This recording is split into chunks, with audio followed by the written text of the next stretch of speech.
Jobs world में एक बार फिर आपका स्वागत है। तो चलिए आज एक नई वैकेंसी लेके आए हैं नवोदय विद्यालय समिति, जो कि एक ऑटोनोमस बॉडी है और ये एजुकेशन मिनिस्ट्री के अंडर आती है। तो इसमें जो है वेरियस पोस्ट पे जो है वैकेंसी निकली हुई है, जिसमें कुछ जो है हेडक्वार्टर और रीजनल ऑफिसेज में आप अलॉटेड होंगे और कुछ जो है आपको वो नवोदय विद्यालय, जवाहर नवोदय विद्यालय जो स्कूल्स होते हैं अलग अलग डिस्ट्रिक्ट्स में पैन इंडिया में, तो आपको वहाँ जॉब दी जाएगी। तो चलिए हम वेरियस पोस्ट्स के बारे में थोड़ा विस्तार से जानते हैं। जैसे असिस्टेंट कमिश्नर की पोस्ट जो एक है, ये ग्रुप ए की पोस्ट है। इसमें यूआर की 3 वैकेंसीज हैं। ईडब्ल्यूएस के लिए कोई पद नहीं है। ओबीसी की 1 पद है और एसटी का 1 पद है। टोटल 5 पद हैं। इसी प्रकार आप नीचे देख सकते हैं असिस्टेंट कमिश्नर एडमिनिस्ट्रेटिव के लिए देख सकते हैं। ग्रुप ए का पद है। यूआर के 2 पद हैं। टोटल 2 पद हैं। और साथ ही मैं कहना चाहूँगा फीमेल स्टाफ नर्स जो कि ग्रुप बी का पद है, इसमें आपको यूआर के लिए 35 वैकेंसीज देखने को मिल रही हैं, जिसमें 7 वैकेंसीज ईडब्ल्यूएस के लिए हैं। ओबीसी नॉन क्रीमी लेयर के लिए 22 हैं।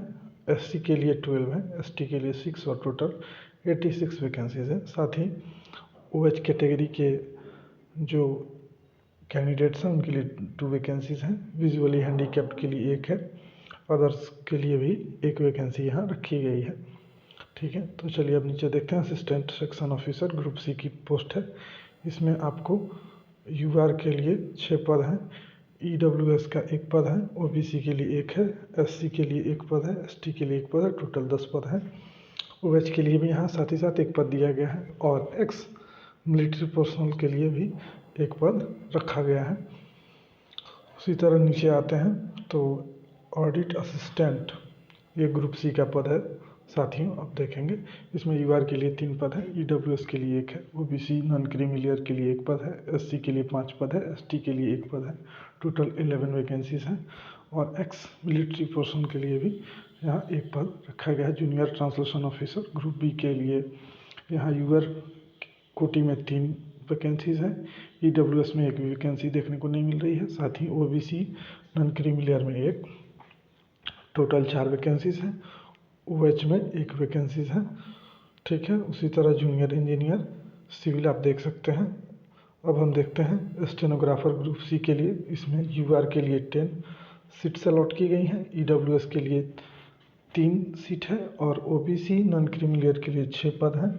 एससी के लिए 3 पद, साथ ही साथ टोटल यहाँ 22 पद रखे गए हैं, जिसमें ओएच का भी 1 पद शामिल है और एक्स मिलिट्री पर्सन को भी 2 पदों पे मौका दिया जाएगा। ठीक है, तो चलिए अब ग्रुप सी कंप्यूटर ऑपरेटर के लिए देखते हैं। इसमें यूआर के लिए 2 पद है। ईडब्ल्यूएस के लिए 1 पद है। ओबीसी एनसीएल के लिए 1 पद है। टोटल 4 पद हैं। ठीक है, अब आते हैं कैटरिंग असिस्टेंट ग्रुप सी के लिए। इसमें यूआर की 37 वैकेंसीज हैं। ईडब्ल्यूएस के लिए 8 है। ओबीसी नॉन क्रीमी लेयर के लिए 23 है। एससी के लिए 13 है। एसटी के लिए 6 है। टोटल 87 है। ओएच के लिए 1 वैकेंसी है। विजुअली हैंडीकैप्ड के लिए 1 है। हियरिंग हैंडीकैप्ड के लिए 1 है। अदर्स के लिए 1 है और एक्स मिलिट्री पर्सन के लिए 8 वैकेंसीज अलॉटेड है। ठीक है, अब आते हैं जूनियर सेक्रेटरीट असिस्टेंट। तो इसमें जो है ये देखिए, ये आपका कैडर जो है इसको भी आप ध्यान से देखते जाएंगे। यहाँ पे आपको कैडर का एक कॉलम बना हुआ है। ये जो जूनियर सेक्रेटरीट असिस्टेंट जो है ये बशर्ते ग्रुप सी का पद है, लेकिन आपको यहाँ पे हेडक्वार्टर या रीजनल ऑफिस अलॉट होगा। ठीक है, जो कि रीजनल हेडक्वार्टर्स जो हैं 8 हैं और हेडक्वार्टर जो आपका 1 है वो नोएडा में और 8 रीजनल ऑफिसेस हैं। तो उसमें भी आपको वैकेंसी जो है देखने को मिल रही है, जिसमें यूआर के 4 पद हैं। ईडब्ल्यूएस के लिए 1 है। ओबीसी के 2 पद हैं। एसटी के लिए 1 पद है। टोटल 8 पद। इसमें साथ ही जो है ये एक्स सर्विसमैन के लिए भी 1 पद आपको देखने को मिल रहा है। जूनियर सेक्रेटरीट असिस्टेंट में ये आपको जेएनवी कैडर यानी कि आपको जो वेरियस स्कूल्स जो हैं जवाहर नवोदय विद्यालय जो हैं इसमें आपको वैकेंसीज जो है अलॉट की गई हैं। ठीक है, इसमें यूआर के लिए 254 पद हैं। ईडब्ल्यूएस के लिए 62, ओबीसी के लिए 167, SC के लिए 93, ST के लिए 46 और टोटल जो है 622 वैकेंसीज जो हैं रखी गई हैं। OH के लिए 7, VH के लिए 6, HH के लिए 6, अदर्स के लिए 6 और एक्स मिलिट्री पर्सन के लिए यहाँ पे अधिक पद दिया गया है, 62 जो है अलॉटेड है। ठीक है, अब देखते हैं इलेक्ट्रीशियन का प्लम्बर ग्रुप C। ठीक है, इसमें UR के लिए 113 है, 27 EWS का है, OBC का 73 है, SC का 14 है, ST का 20 है। टोटल जो है 273 वैकेंसीज देखने को मिल रही हैं। OH के 4 पद हैं, हेयरिंग हैंडीकैप्ड के आपके 4 पद हैं, अदर्स के लिए 3 पद हैं, एक्स मिलिट्री पर्सन के लिए 27 वैकेंसीज हैं। लेफ्ट अटेंडेंट ग्रुप C के लिए जो आप देख सकते हैं अदर में 59 वैकेंसीज हैं, EWS में 14 वैकेंसीज देखने को मिल रही हैं और साथ ही OBC में 38 जो कि नॉन क्रीमी लेयर का है, SC में 21, ST में 10, टोटल 142 वैकेंसीज जो हैं। OH में 2 वैकेंसीज हैं, विजुअली हैंडीकैप्ड के लिए 1 पद है, हियरिंग हैंडीकैप्ड के लिए 2 पद हैं, अदर्स में 1 पद है और साथ ही एक्स मिलिट्री पर्सनल के लिए 14 पद रखे गए हैं। ठीक इसी तरह आप मेस हेल्पर के लिए देख सकते हैं। मेस हेल्पर के पद में आपको टोटल जो है पदों की संख्या EWS में 62 है, अदर में 257 है, OBC में 169 है, SC में 94 है, ST में 47 है, टोटल 629 है। ठीक है, और यहाँ पे OH के लिए 6 वैकेंसीज हैं, विजुअली हैंडीकैप्ड के लिए 8 वैकेंसीज हैं, HH यानी हियरिंग हैंडीकैप्ड के लिए 6 वैकेंसीज हैं, अदर के लिए 6 वैकेंसीज हैं और इसी तरह एक्स सर्विसमैन यानी एक्स मिलिट्री पर्सन के लिए 62 वैकेंसीज अलॉटेड हैं। ठीक है, इसी तरह हम आगे देखते हैं मल्टीटास्किंग स्टाफ के लिए, जो कि ग्रुप C का अच्छा पद है। ठीक है, बहुत अच्छा मौका है आप सभी के लिए। यहाँ पे UR के लिए 14 पदों पे अवसर दिए जाएंगे, EWS के लिए 2 पद हैं, OBC का 5 पद है, SC के लिए 1 पद है, ST के लिए 1 पद है, टोटल 23 वैकेंसीज यहाँ देखने को मिल रही हैं। साथ ही आपको OH के लिए भी 1 वैकेंसीज है और एक्स मिलिट्री पर्सनल के लिए 3 वैकेंसीज अलॉटेड है। ठीक है, इसी प्रकार आप देख सकते हैं जो शॉर्ट टर्म यहाँ यूज हुए हैं HH, OH, VH, others, XN, तो आप इन सब को जो है यहाँ से देख सकते हैं। ठीक है, अब हम आते हैं नीचे, तो यहाँ पे आप अपने सुविधा के अनुसार यहाँ देख सकते हैं अलग अलग पदों के बारे में यहाँ पे जानकारी दी गई है कि क्या आपको प्री मैट्रिक्स जो है इसके लिए दिया गया है। ठीक है, इसेंशियल क्वालिफिकेशंस भी आप देख सकते हैं इसी हिसाब से। ठीक है, अब हम आगे चलते हैं, जो महत्वपूर्ण सूचना है जो आपको हम बता देते हैं। ठीक है, यहाँ सबसे महत्वपूर्ण पद जो है एक असिस्टेंट सेक्शन ऑफिसर का है, जिसमें आपको ग्रेजुएशन मांगा गया है, कंप्यूटर ऑपरेशन का नॉलेज आपको होना चाहिए। इसमें आयु सीमा जो है 18 से 30 वर्ष मांगी गई है और ये लेवल 6 का पद एक आपको देखने को मिल रहा है और ये साथियों डिज़ायरेबल है, यहाँ नीचे देख सकते हैं। तो अगर ये आपके पास है 3 साल का एक्सपीरियंस किसी एडमिनिस्ट्रेटिव बॉडी में, ठीक है, तो आप उसको यूज कर सकते हैं। ठीक है, अगर नहीं है तो भी कोई बात नहीं है, आप अप्लाई कर सकते हैं। उसके बाद आता है ऑडिट असिस्टेंट। ठीक है, इसमें आपको पे स्केल सेम रहेगा, लेवल 6 है, एज लिमिट 18 से 30 साल है। इसमें आपको BCom मांगा गया, आप ध्यान रखेंगे अगर आप BCom जो है कर चुके हैं तो ही आप अप्लाई करेंगे, अन्यथा आप इसके लिए अप्लाई करने से बचेंगे। ठीक है, तो इसमें आपको 3 साल का अनुभव भी अनिवार्य है। ठीक है, इसके बाद हम नीचे आते हैं जूनियर ट्रांसलेशन ऑफिसर, ये लेवल 6 का पद है। इसमें जो है आप देख सकते हैं मास्टर्स डिग्री जो है अनिवार्य है। ठीक है, आप अपने सुविधा के अनुसार देख सकते हैं, इसमें बहुत सारे जो है कॉलम बने हुए हैं। ठीक है, जूनियर इंजीनियर सिविल का पद जो है लेवल 5 का है। ठीक है, सबसे प्रमुख जो है स्टेनोग्राफर का, इसमें जो है आपको सीनियर सेकेंडरी स्कूल सर्टिफिकेट यानी कि 12th आपको मांगा गया है, लेवल 4 का पद है। ठीक है, SSC की तरह ही आप देख सकते हैं 18 से 27 साल आयु सीमा रखी गई है।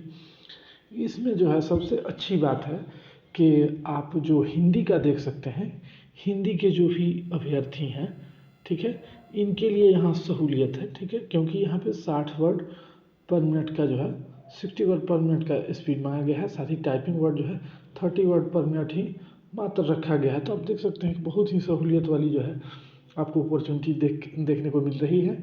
ठीक है, और यहाँ पे आप देख सकते हैं कि शॉर्ट हैंड का स्पीड जो इंग्लिश वालों के लिए है वो 80 शब्द प्रति मिनट जो है रखा गया है। इसमें टाइपिंग स्पीड जो है 40 शब्द प्रति मिनट की दर से जो है मांगी गई है। ठीक है, और उसके बाद कंप्यूटर ऑपरेटर देख सकते हैं, लेवल 4 का है। ठीक है, इसमें आपको एक डिग्री होना चाहिए, यानी कि ग्रेजुएट हो आप। साथ ही साथ आपको जो है 1 साल का डिप्लोमा जो है रिकॉग्नाइज्ड यूनिवर्सिटी से होना चाहिए। ठीक है, और आपको ये भी ध्यान रखना है कि वो जो डिप्लोमा हो वो किसी रिकॉग्नाइज्ड यूनिवर्सिटी से हो। ठीक है, तो इसका ध्यान रखेंगे। आगे चलते हैं, कैटरिंग असिस्टेंट, ये लेवल 4 का है। ये सब लेवल 4 के पद भी आपको देखने को मिल रहे हैं। इसमें मैक्सिमम जो है आयु सीमा 35 ईयर्स 35 साल रखी गई है। इसमें आपको 10वीं पास मांगा गया है।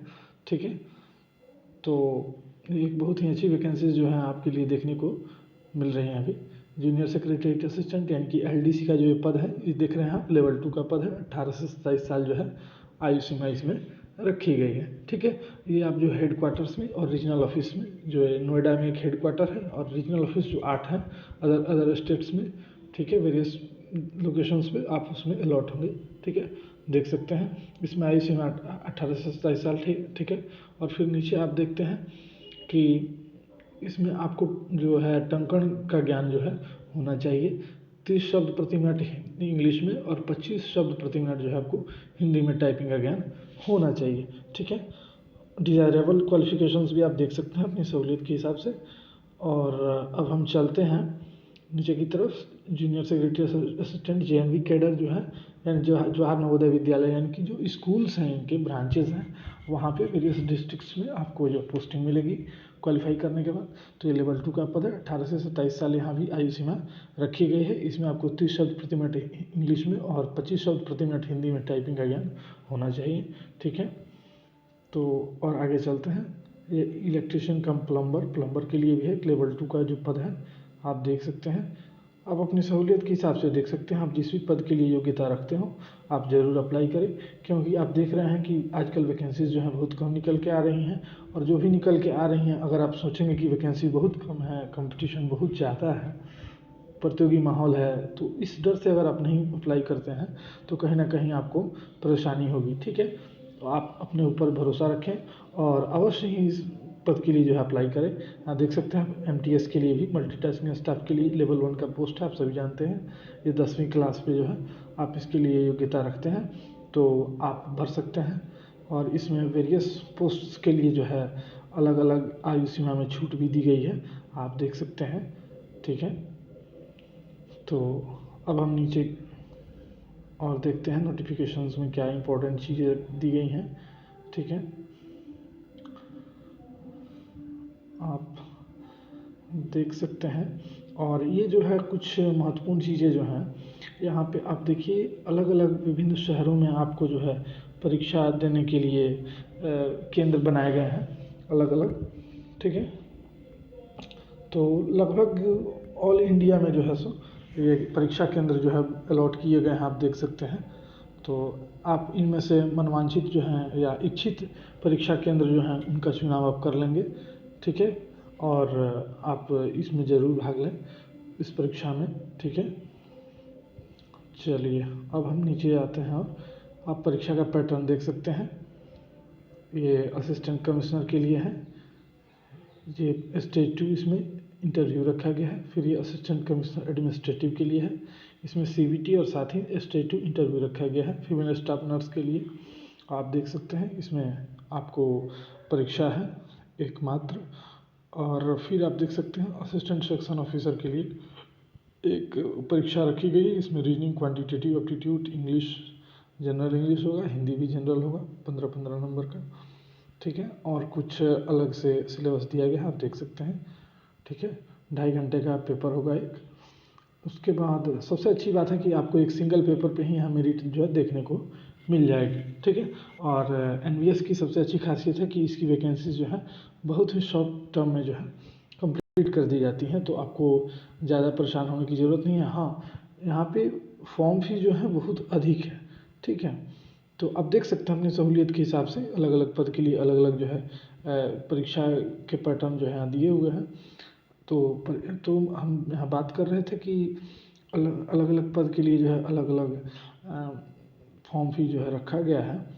तो सबसे अधिक जो है आपको यहाँ देखने को मिलेगा असिस्टेंट कमिश्नर एडमिनिस्ट्रेटिव के लिए 1500 रुपये, फीमेल स्टाफ नर्स के लिए 1200 रुपये, और अन्य पदों के लिए assistant section officer, audit assistant general, junior translation officer, junior engineer civil, stenographer, computer operator, catering assistant, junior secretariat assistant headquarter और रीजनल कैडर में, जूनियर सेक्रेटरी असिस्टेंट जो है नवोदय कैडर में, और इलेक्ट्रीशियन कम प्लम्बर में जो है सो आपको 1000 रुपये जो है देना पड़ेगा।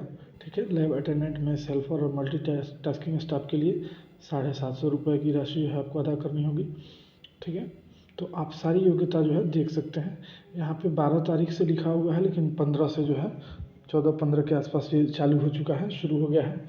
आप अप्लाई कर सकते हैं साइट पे जा कर के, और इसमें जो है अंतिम दिन जो है आपको 10/2/2022 यानी 10 फरवरी तक आप कर सकते हैं। ठीक है। तो चलिए, और CBT का जो है आप टेंटेटिव डेट देख सकते हैं, यानी कि टेंटेटिव का मतलब हुआ कि डेट बढ़ भी सकता है आगे। तो 9 मार्च से लेकर के 11 मार्च के बीच में परीक्षा की अवधि जो है दी गई है, निर्धारित की गई है। ठीक है। यहाँ पे 1/4 निगेटिव मार्किंग भी है, आप देख सकते हैं। ठीक है। तो यहाँ पे आप साइट देख सकते हैं navodaya.gov.in। ठीक है। तो इसी के साथ आप सभी का बहुत बहुत धन्यवाद। आप हमारे चैनल को सब्सक्राइब करें, लाइक करें, शेयर करें। Thank you.